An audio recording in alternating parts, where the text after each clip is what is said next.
Hello guys, mayroong adlaw. Hapit na gyud mapuno ni ato alkansya no. So ato na po ning dungagan, hapit na gyud ni mapuno. Now. So ato ning ipatagaan o pilagi sulod ani kaya ato ning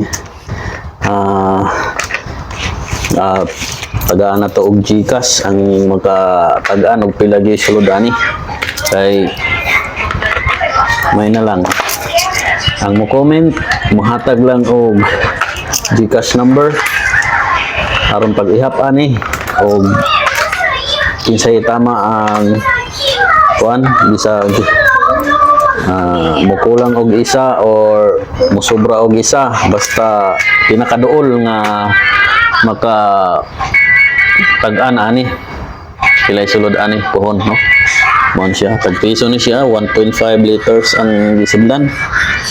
So mag-comment maghatag og GCash number aron tagaan nato og 100 pesos ang makatagan-an. So andama inyong tubag, let's go.